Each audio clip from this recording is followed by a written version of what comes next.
ಜೈ ಶ್ರೀರಾಮ್.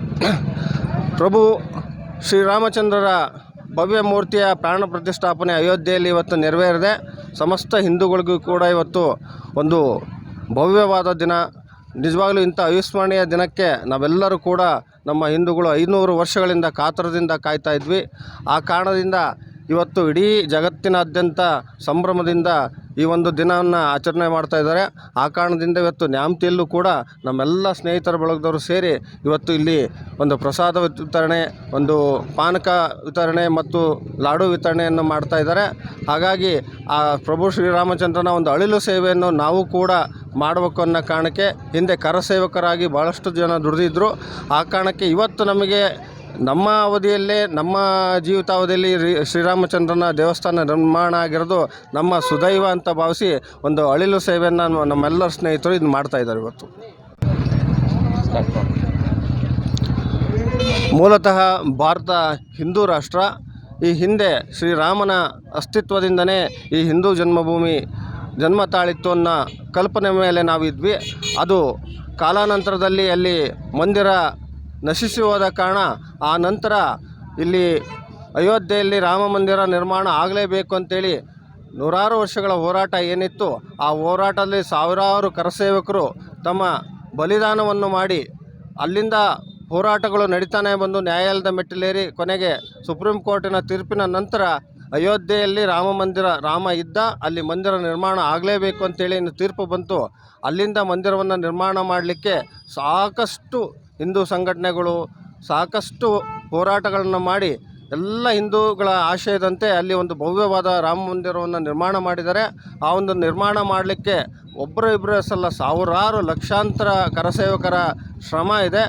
ಆ ಕಾರಣದಿಂದ ಅದರ ಜೊತೆಗೆ ಮತ್ತೆ ಅದಕ್ಕೆ ಹಣಕಾಸಿನ ವ್ಯವಸ್ಥೆಗೆ ಯಾವುದೇ ಸರ್ಕಾರದ ಅನುದಾನವನ್ನು ಪಡೆಯದೆ ಎಲ್ಲರ ಮನೆಗಳಿಗೆ ಸೇರಿ ಎಲ್ಲರಿಂದ ದೇಣಿಗೆ ಸಂಗ್ರಹ ಮಾಡಿ ಆ ದೇಣಿಗೆ ಹಣದಿಂದಲೇ ಶ್ರೀರಾಮಚಂದ್ರನ ಭವ್ಯವಾದ ದೇವಸ್ಥಾನವನ್ನು ಕಟ್ಟಬೇಕು ಅಂತೇಳಿ ತೀರ್ಮಾನ ಆಗಿತ್ತು.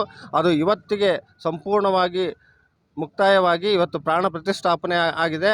ನಿಜಕ್ಕೂ ಇಡೀ ಹಿಂದೂಗಳಿಗೆ ಮತ್ತು ಎಲ್ಲ ಧರ್ಮದವ್ರಿಗೂ ಕೂಡ ತುಂಬ ಹೃದಯದ ಧನ್ಯವಾದಗಳನ್ನ ಈ ಸಂದರ್ಭದಲ್ಲಿ ಸಲ್ಲಿಸ್ತೇವೆ. ನಿಜವಾಗ್ಲೂ ಇಂಥ ಒಂದು ದಿನ ಇಡೀ ವಿಶ್ವಕ್ಕೆ ಒಂದು ಅವಿಸ್ಮರಣೀಯವಾದ ದಿನ ಅಂತೇಳಿ ಭಾವಿಸ್ಬೋದು.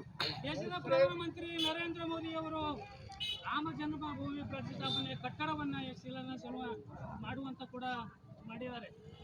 ಅವರಿಗೊಂದು ಥ್ಯಾಂಕ್ಸ್ ಕೂಡ ತಾವು ಹೇಳ್ಬೋದೇನೋ ಅಂತ ಹೇಳಿ. ಖಂಡಿತ ಇವತ್ತಿನ ದಿನ ಈ ಒಂದು ಭವ್ಯವಾದ ರಾಮ ಮಂದಿರ ನಿರ್ಮಾಣ ಆಗಬೇಕಂದ್ರೆ ಅದ್ರ ಹಿಂದೆ ಸಾಕಷ್ಟು ಜನರ ಸಲಹೆ ಸಹಕಾರ ಇತ್ತು. ನಮ್ಮ ದೇಶದ ಹೆಮ್ಮೆಯ ಪ್ರಧಾನಮಂತ್ರಿಗಳಾದಂಥ ನರೇಂದ್ರ ಮೋದಿಜಿಯವರ ದಿಟ್ಟ ನಿಲುವು ಹಾಗೂ ಉತ್ತರ ಪ್ರದೇಶದ ಮುಖ್ಯಮಂತ್ರಿ ಯೋಗಿ ಆದಿತ್ಯನಾಥ್ ಅವರ ದಿಟ್ಟ ನಿಲುವಿನಿಂದ ಒಂದು ಇಷ್ಟೇ ದಿವಸದಲ್ಲಿ ಈ ಒಂದು ಮಂದಿರ ನಿರ್ಮಾಣ ಮಾಡಬೇಕಂತ ಕೇವಲ 2 ವರ್ಷಗಳಲ್ಲಿ ಅಂಥ ಒಂದು ಭವ್ಯವಾದ ಮಂದಿರ ನಿರ್ಮಾಣ ಮಾಡಿದ್ದಾರೆ. ಅವರಿಗೆ ನಮ್ಮ ಸಮಸ್ತ ಇಡೀ ಭಾರತೀಯರ ಪರವಾಗಿ ಕೋಟಿ ನಮನಗಳನ್ನ ಮೋದಿಜಿಯವರಿಗೆ, ಯೋಗಿ ಆದಿತ್ಯನಾಥ್ ಅವರಿಗೆ ಮತ್ತು ಎಲ್ಲ ಅದಕ್ಕೆ ಸಹಕಾರ ನೀಡಿದ ಎಲ್ಲರಿಗೂ ಧನ್ಯವಾದಗಳು ಸಲ್ಲಿಸ್ತೀವಿ.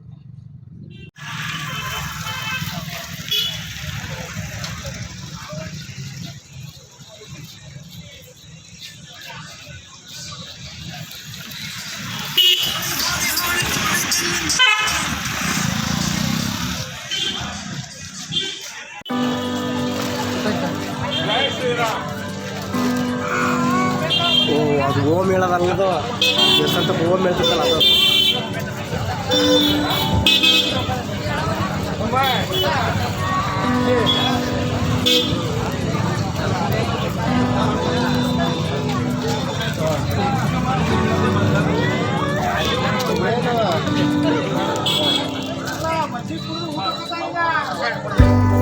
ಅಯ್ಯವಾ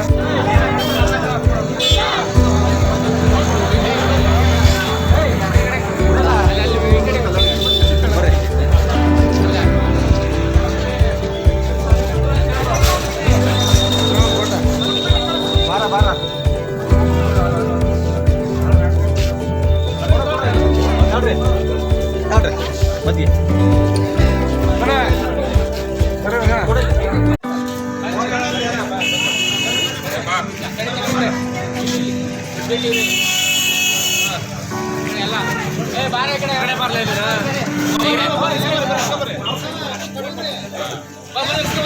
Vai, vai, vai.